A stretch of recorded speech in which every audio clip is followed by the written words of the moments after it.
Okay so hi all welcome to ACB academy. എല്ലാവർക്കും ACB അക്കാഡമിയുടെ പുതിയ വീഡിയോയിലേക്ക് സ്വാഗതം. നമ്മുടെ CGLന്റെ ടയർ 1 റിസൾട്ട്സ് ഒക്കെ നമ്മൾ ഓൾറെഡി അറിഞ്ഞു. അപ്പോൾ CGLന്റെ ടയർ 2 എക്സാംസിന്റെ അല്ലേ, ടയർ 2 എക്സാംസിന്റെ ഡേറ്റും എല്ലാം കൃത്യമായിട്ട് നമുക്ക് SSR സൈറ്റിൽ അപ്ലോഡ് ചെയ്തിട്ടുണ്ട്. അതിന്റെ നോട്ടിഫിക്കേഷൻ്റെ നോട്ടീസും നിങ്ങളുടെ ഹാൾ ടിക്കറ്റും വരുന്ന ഡേറ്റ്സും കാര്യങ്ങളും എല്ലാം കൃത്യമായിട്ട് അതിൽ മെൻഷൻ ചെയ്തിട്ടും കാര്യങ്ങളും എല്ലാം ഉണ്ട്. സോ നിങ്ങൾ നോക്കിയ പോലെ നമുക്ക് അറിയാലോ, ടയർ 2 എക്സാംസ് എന്ന് വരുമ്പോഴത്തേക്ക് നമുക്ക് പേപ്പർ 1 and 2 വരുന്നുണ്ട്. അത് ആർക്കൊക്കെയാണ് എക്സാമുകൾ വരിക, എന്തൊക്കെയാണ് ഡേറ്റ്സ്, എന്തൊക്കെയാണ് അതിലെ വ്യത്യാസം, ആൻഡ് നെഗറ്റീവ് സ്കോറിംഗിൽ എന്തെങ്കിലും ചേഞ്ചസ് ഉണ്ടോ, ഇതെല്ലാം അങ്ങനെ എക്സാം പാറ്റേണിലെല്ലാം ഒരു എൻ്റയർ ചേഞ്ചസ് ഈ ഒരു ക്ലാസ് വീഡിയോയിൽ നമ്മൾ ഡിസ്കസ് ചെയ്യാനായിട്ട് പോവുകയാണ്. സോ ഓൾറെഡി നിങ്ങൾ നോട്ടിഫിക്കേഷൻ നിങ്ങൾ വന്നതുപോലെ തന്നെ വന്നിരിക്കുന്ന ഡേറ്റ് നിങ്ങൾ കണ്ടു കാണും. 18th January and 19th January 2 ദിവസങ്ങളിലായിട്ടാണ് നിങ്ങൾക്ക് ഈ പറയുന്ന പോലെ ടയർ 2ന്റെ എക്സാംസ് കണ്ടക്ട് ചെയ്യുന്നത്. ഓക്കെ, 2 ദിവസങ്ങളായിട്ടാണ്. അപ്പോൾ നിലവിൽ വന്നിരിക്കുന്ന അറിയിപ്പ് അനുസരിച്ച് നിങ്ങൾക്ക് ഹാൾ ടിക്കറ്റ് ഏകദേശം 2 ദിവസങ്ങൾ മുമ്പായിട്ട് കേട്ടോ, ഏകദേശം 2 ദിവസങ്ങൾ മുമ്പായിട്ട് നിങ്ങൾക്ക് നിങ്ങളുടെ പ്രൊഫൈലിലൂടെ നിങ്ങൾക്ക് എന്ത് ചെയ്യാനായിട്ട് പറ്റും, നിങ്ങൾക്ക് ഹാൾ ടിക്കറ്റ് ഡൗൺലോഡ് ചെയ്യാനായിട്ട് പറ്റും. നിങ്ങളുടെ എക്സാം സെൻറ്റർ ഡീറ്റെയിൽസും കാര്യങ്ങളും എല്ലാം നിങ്ങൾക്ക് വരുന്നതായിരിക്കും. 2-3 ദിവസങ്ങൾ മുമ്പായിട്ട് നിങ്ങൾക്ക് എന്ത് ചെയ്യും, നിങ്ങളുടെ ഒഫീഷ്യൽ പ്രൊഫൈൽ വഴി നിങ്ങൾക്ക് അത് ലോഗിൻ ചെയ്തിട്ട് നിങ്ങൾക്ക് ഡൗൺലോഡ് ചെയ്യാവുന്നതാണ്. ഓക്കെ, അപ്പോൾ 2 ദിവസങ്ങളായിട്ടാണ് പ്രധാനമായിട്ടും എക്സാം നടക്കുന്നത്. ടയർ 2ന്റെ എക്സാംസ് നടക്കുന്നത് 2 ദിവസങ്ങളായിട്ട്. അതിൽ January 18th നിങ്ങൾക്ക് നടക്കാൻ പോകുന്നത് നിങ്ങളുടെ സ്കിൽ ടെസ്റ്റ്, അതായത് നമ്മുടെ DEST അല്ലേ, ഡേറ്റ എൻട്രി സ്പീഡ് ടെസ്റ്റ് എന്ന് പറയുന്ന നമ്മുടെ സ്കിൽ ടെസ്റ്റ് ആയിരിക്കും നിങ്ങൾക്ക് ഫസ്റ്റ് ഡേ നടക്കുക. അറിയാവുന്ന പോലെ തന്നെ നിങ്ങൾക്ക് ഒരു മിനിമം സ്കോർ ബേസ്ഡ് അല്ല, നിങ്ങളുടെ കമ്പ്യൂട്ടർ നോളജ് ടെസ്റ്റ് ചെയ്യുന്നതാണ്. നിങ്ങൾക്ക് ഇതൊരു ക്വാളിഫയിങ് സ്റ്റേജ് ആയിട്ടും വരിക. ഇതൊരു ക്വാളിഫയിങ് സ്റ്റേജ് മാത്രമാണ് അല്ലേ, അത് നിങ്ങൾക്ക് മിനിമം മാർക്സ് എന്ന് പറയുന്നത് നിങ്ങളത് ക്വാളിഫൈ ചെയ്യാന്നുള്ള മാത്രമാണ്. നിങ്ങളുടെ ടോട്ടൽ സ്കോറിലേക്ക് അത് എന്ത് ചെയ്യുന്നില്ല, ആഡ് ചെയ്യുന്നില്ല. പക്ഷേ ഇതെന്താണ്, കമ്പൽസറി ആണ് എല്ലാവർക്കും അല്ലെ. ഏത് പോസ്റ്റുകളിലേക്ക് അപ്ലൈ ചെയ്തവരാണ് എന്നുണ്ടെങ്കിൽ നിങ്ങൾ കമ്പൽസറി ആയിട്ട് ഈ സ്കിൽ ടെസ്റ്റ് നിങ്ങൾ എന്ത് ചെയ്തിരിക്കണം, ക്വാളിഫൈഡ് ആയിരിക്കണം. അതിനുശേഷം നെക്സ്റ്റ് ഡേ 19th January നിങ്ങൾക്ക് പേപ്പർ 1 and 2ന്റെ എക്സാം നിങ്ങൾക്ക് നടക്കുന്നത്. പേപ്പർ 1ന്റെ എക്സാം ആണെങ്കിലും പേപ്പർ 2ന്റെ എക്സാം ആണെങ്കിലും, പേപ്പർ 1 നിങ്ങൾക്ക് അറിയാമല്ലോ 3 സെക്ഷൻസ് ആണ് വരുന്നത്.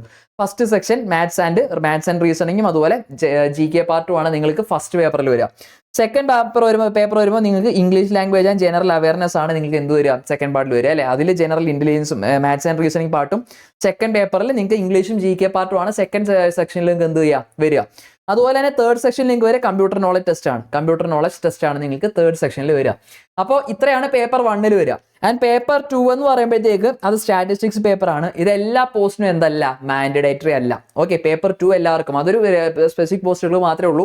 അത് ഏതാണെന്നുള്ളത് ഇപ്പം എന്ത് ചെയ്യാം, ജസ്റ്റ് ഒന്ന് ഡിസ്കസ് ചെയ്യാം. ഓക്കെ, അപ്പോൾ ഇത്രയുമാണ് നിങ്ങൾക്ക് വരുന്നത്. ഓക്കെ, അപ്പോൾ ഡേറ്റ് നമ്മൾ ഓൾറെഡി കണ്ടു കഴിഞ്ഞു. ഈ പറയുന്നത് പോലെ 18th January and 19th January ആണ് നിങ്ങൾക്ക് എന്ത് വരിക, എക്സാം നിങ്ങൾക്ക് വരിക. ഓക്കെ, അപ്പോൾ 18th January നിങ്ങൾക്ക് എന്ത് മാത്രമേ ഉള്ളൂ, നിങ്ങളുടെ സ്കിൽ ടെസ്റ്റ് മാത്രം, ഡേറ്റ എൻട്രി ടെസ്റ്റ് മാത്രമേ നിങ്ങൾക്ക് വരുന്നുള്ളൂ. അതൊരു ക്വാളിഫയിങ് സ്റ്റേജ് മാത്രമാണ്. പക്ഷേ it is mandatory for every one. എല്ലാ പോസ്റ്റുകൾക്കും ആ ഒരു സ്റ്റേജ് എന്ത് ചെയ്യണം, നിങ്ങൾക്ക് ക്വാളിഫയിങ് മസ്റ്റ് ആണ്. ഓക്കെ, ആൻഡ് നമ്മളറിയാമല്ലോ പേപ്പർ 1 നമ്മൾ ഓടി പറഞ്ഞു. പേപ്പർ 1 എന്ന് പറയുമ്പോൾ എല്ലാ പോസ്റ്റുകൾക്കും എന്താണ്, പേപ്പർ 1 കമ്പൽസറി ആണ്. ഓക്കെ, പേപ്പർ 1 നിങ്ങൾക്ക് എന്താണ്, കമ്പൽസറി ആണ്. നിങ്ങൾ ഏത് പോസ്റ്റ് ആണെങ്കിലും പേപ്പർ 1 നിങ്ങൾക്ക് എന്താണ്, കമ്പൽസറി ആണെന്നുള്ള കാര്യം നിങ്ങൾ അറിഞ്ഞിരിക്കുക.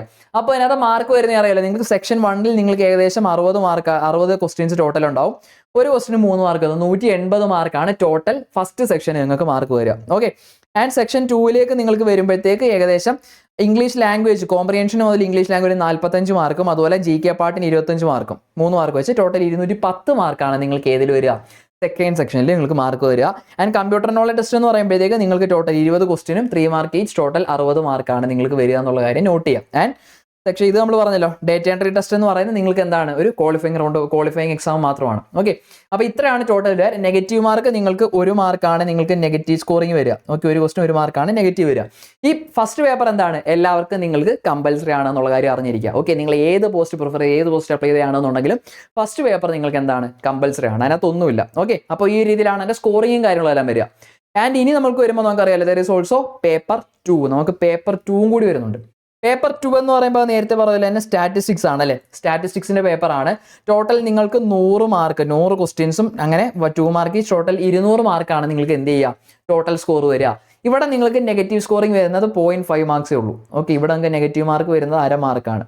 ഓക്കെ, 1/2 മാർക്ക് 0.5 മാർക്സ് മാത്രമേ നിങ്ങൾക്ക് എന്ത് ചെയ്യുന്നുള്ളൂ, നെഗറ്റീവ് സ്കോർ ആയിട്ട് വരുന്നുള്ളൂ. പക്ഷേ പേപ്പർ 2 എന്തല്ല, പേപ്പർ 2 എന്ന് പറയുന്നത് എല്ലാവർക്കും കമ്പൽസറി ആയിട്ടുള്ള ഒരു എക്സാം അല്ല, അല്ലെങ്കിൽ ഒരു പേപ്പർ അല്ല ഇതെന്ന് പറയുന്നത്. നിങ്ങളുടെ സെക്കൻഡ് പേപ്പർ എന്ന് പറയുന്നത് അല്ലേ, സെക്കൻഡ് പേപ്പർ ആകെ വരുന്നത് JSOയ്ക്കും. ഓക്കെ, JSOയ്ക്ക് അപ്ലൈ ചെയ്തവരുണ്ടെന്നുണ്ടെങ്കിലും അതുപോലെ തന്നെ ഈ JSOയ്ക്ക് അപ്ലൈ ചെയ്തവർക്ക് മാത്രമാണ് ഏത് വരിക, ഈ പറയുന്ന പോലെ പേപ്പർ 2 നിങ്ങൾക്ക് വരും. ഓക്കെ, അപ്പോൾ പേപ്പർ 2 എന്തിനു മാത്രമേ ഉള്ളൂ, JSOയ്ക്കാണ് വരുന്നത് എന്നുള്ള കാര്യം എന്ത് ചെയ്യുക, ഒന്ന് നോട്ട് ചെയ്യുക. ഓക്കെ, സോ ഇപ്പോൾ JSOയ്ക്കാണ് ഏത് വരിക, പേപ്പർ 2 വരിക എന്നുള്ള കാര്യം എന്ത് ചെയ്യുക, നോട്ട് ചെയ്യുക. ആൻഡ് നമ്മുടെ സ്റ്റാറ്റിസ്റ്റിക്കൽ ഇൻവെസ്റ്റർ ഗ്രേഡ് 2 അല്ലേ, ഈ ഒരു പോസ്റ്റിലേക്ക് മാത്രമാണ് എന്ത് വരിക, നമുക്ക് ഈ പറയുന്ന പോലെ പേപ്പർ 2 വരിക. അല്ലാതെ എല്ലാത്തിനും എന്ത് മാൻഡേറ്ററി അല്ല, പേപ്പർ 2 നിങ്ങൾക്ക് സെക്കൻഡ് പേപ്പർ നിങ്ങൾക്ക് മാൻഡേറ്ററി അല്ല എന്നുള്ളത് പറഞ്ഞിരിക്കും. ഓക്കെ, പേപ്പർ 1 എല്ലാവർക്കും മാൻഡേറ്ററി ആണ്.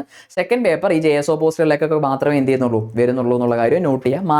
മാർക്ക് ഡിസ്ട്രിബ്യൂഷനിൽ എന്തുണ്ട്, വ്യത്യാസമുണ്ട്. മറ്റേടത്ത് 3 മാർക്കാണ്, ഇവിടെ 2 മാർക്ക് വെച്ചിട്ടേ ഉള്ളൂ.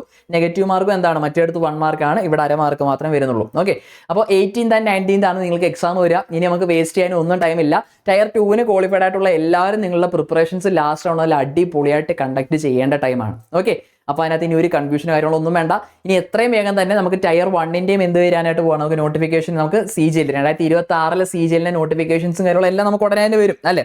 അപ്പോൾ എപ്പോഴും പറയുന്ന കാര്യമാണ്, ഇൻ കേസ് ഈ വർഷം നിങ്ങൾ പ്രിപ്പയർ ചെയ്ത് കിട്ടിയില്ല എന്നുണ്ടെങ്കിലും, അല്ലെങ്കിൽ നിങ്ങൾ ഫ്രഷ് ആയിട്ട് നെക്സ്റ്റ് ഇയറിലേക്ക് സ്റ്റാർട്ട് ചെയ്യാൻ പോകുന്നവരൊക്കെ ആണെന്നുണ്ടെങ്കിലും, നിങ്ങൾക്ക് നിങ്ങളുടെ പ്രിപ്പറേഷൻസ് നോട്ടിഫിക്കേഷൻ വരുന്നതിന് മുൻപായിട്ട് തന്നെ നിങ്ങളുടെ പ്രിപ്പറേഷൻസ് സ്റ്റാർട്ട് ചെയ്യാനായിട്ടുള്ള നിങ്ങളുടെ ഏറ്റവും വലിയൊരു അവസരമാണ് നിലവിൽ വന്നിരിക്കുന്നത്. നമ്മുടെ CGL 2026 CGL വേണ്ടിയുള്ള ബാച്ച് ASB അക്കാഡമിയിൽ നമ്മൾ സ്റ്റാർട്ട് ചെയ്തിട്ടുണ്ട് അല്ലേ. അപ്പോൾ എപ്പോഴും പറയാറുള്ളത് പോലെ തന്നെ കഴിഞ്ഞ തവണ എഴുതി കിട്ടിയില്ല എന്നുണ്ടെങ്കിൽ നിങ്ങൾ ഒരിക്കലും വിഷമിക്കേണ്ട കാര്യമില്ല. കഴിഞ്ഞ തവണ നിങ്ങൾ പ്രിപ്പയർ ചെയ്യേണ്ട ഒരു സ്ട്രോങ് ബേസ് വെച്ചിട്ട് നെക്സ്റ്റ് ഇയറിലേക്ക് പ്രിപ്പയർ ചെയ്യാനുള്ള, ഈ വരാൻ പോകുന്ന എക്സാമിലേക്ക് പ്രിപ്പയർ ചെയ്യാനുള്ള നിങ്ങളുടെ എല്ലാ അവസരവും ഉണ്ട്. നിങ്ങൾക്ക് വലിയൊരു ബേസ് നിങ്ങളുടെ കയ്യിലുണ്ടല്ലേ.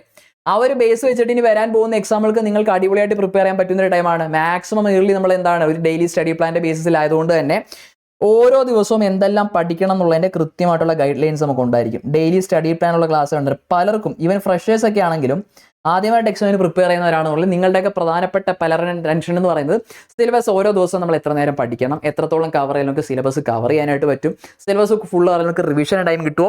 അപ്പോൾ ഞാൻ ഈ പറഞ്ഞ പോലെ തന്നെ സിലബസ് നമ്മൾ എത്രത്തോളം നേരത്തെ കംപ്ലീറ്റ് ചെയ്യുന്നു അത്രയും ടൈം നമുക്ക് റിവിഷനിലേക്ക് ഇൻവെസ്റ്റ് ചെയ്യാനായിട്ട് പറ്റും അല്ലേ. സോ അത് കംപ്ലീറ്റ് ചെയ്യണമെങ്കിൽ നമുക്കൊരു ഡെയിലി സ്റ്റഡി പ്ലാൻ വേണം. ഓരോ ദിവസവും നിങ്ങൾ എന്ത് പഠിക്കാനുള്ള ടെൻഷനോ കാര്യങ്ങളോ ഒന്നും വേണ്ട. ഓരോ ദിവസവും എത്രത്തോളം സിലബസ് കവർ ചെയ്യണോ അതിൻ്റെ എല്ലാം കൃത്യമായിട്ടുള്ള അറിയിപ്പും അതിൻ്റെ ക്ലാസ്സും PDF നോട്ട്സും എല്ലാം ഒരു ഡെയിലി സ്റ്റഡി പ്ലാന്റെ ബേസിൽ തന്നെ പ്രൊവൈഡ് ചെയ്യുന്നത് കൊണ്ട് തന്നെ നിങ്ങൾക്ക് അതിൻ്റെ കൃത്യമായിട്ടുള്ള നിർദ്ദേശങ്ങൾ കാര്യങ്ങളുണ്ടാകും. ഓരോ ദിവസവും എന്തെല്ലാം പഠിക്കണം എന്നുള്ളതിൻ്റെ കൃത്യമായുള്ള സ്റ്റഡി പ്ലാൻ നിങ്ങൾക്ക് പ്രൊവൈഡ് ചെയ്യും. ആ ഡെയിലി സ്റ്റഡി പ്ലാൻ വെച്ച് ഫോളോ ചെയ്യുന്ന ഏതൊരാൾക്ക് നമുക്ക് ഈസി ആയിട്ട് നമുക്ക് എന്ത് ചെയ്യാൻ പറ്റും, സിലബസ് നമുക്ക് മാക്സിമം മുകളിൽ നമുക്ക് കവർ ചെയ്യാനായിട്ട് പറ്റും. ബാക്കി ടൈം നമ്മൾ എന്തിനു വേണ്ടിയായിരിക്കും, PYQ ഓറിയന്റഡ് ആയിട്ടുള്ള റിവിഷന് വേണ്ടിയിട്ട് നമ്മൾ പ്രൊവൈഡ് ചെയ്യും. ഓക്കെ, നമുക്ക് PYQ ഒരു റിവിഷൻ വരും, അതിൽ തന്നെ ലൈവ് ക്ലാസ്സും ഉണ്ടാകും. സോ ഈ ഒരു എക്സാം കഴിയുമ്പോഴത്തേക്ക് തന്നെ ഒരു വലിയ എമൗണ്ട് PYQs നമ്മൾ എന്ത് ചെയ്ത് കഴിയും, ഡിസ്കസ് ചെയ്ത് കഴിയും. അതുകൂടാതെ തന്നെ മോക്ക് ടെസ്റ്റുകൾ അല്ലെങ്കിൽ റെഗുലർ ബേസിസിൽ ഈ ഒരു കോഴ്സിന്റെ ഭാഗമായിട്ട് മോക്ക് ടെസ്റ്റുകൾ, ഇപ്പോൾ പലർക്കും നിങ്ങൾക്ക് അറിയാം എക്സാം ഒക്കെ ആകുമ്പോഴത്തേക്ക് മോക്ക് ടെസ്റ്റ് സെപ്പറേറ്റ് പർച്ചേസ് ചെയ്യേണ്ടി വരും. പക്ഷേ ഇത് റെഗുലർ ബേസിലും എക്സാം ഒക്കെ വരുമ്പോഴത്തേക്കും PYQs മാത്രം ഓറിയന്റുള്ള അല്ലെങ്കിൽ കറന്റ് അഫയേഴ്സിന്റെ ഒക്കെ സ്പെഷ്യൽ ക്വസ്റ്റ്യൻസ് കൂടെ ഒക്കെ ആഡ് ചെയ്തിട്ടുള്ള മോക്ക് ടെസ്റ്റുകൾ ഈ ഒരു കോഴ്സിന്റെ ഭാഗമായിട്ട് അറ്റൻഡ് ചെയ്യാൻ പറ്റുന്നത് കൊണ്ട് തന്നെ അതിനായിട്ട് കുറേ PYQs നമുക്ക് വർക്ക് ചെയ്യാനായിട്ട് പറ്റും. ആൻഡ് നമുക്ക് തന്നെ നമ്മുടെ എത്രത്തോളം സെൽഫ് അനാലിസിസ് നടത്താനായിട്ട് നമുക്ക് പറ്റുന്നതായിരിക്കും അല്ലേ. ആൻഡ് ടോപ്പിക് വൈസ് സെക്ഷൻസ് നമുക്ക് ലൈവായിട്ടും റെക്കോർഡായിട്ടും എല്ലാം വരുന്നതുകൊണ്ട് തന്നെ നിങ്ങൾക്ക് ഈസി ആയിട്ട് അത് ആക്സസ് ചെയ്യാനായിട്ടും കാര്യങ്ങളും എല്ലാം പറ്റുന്നതായിരിക്കും.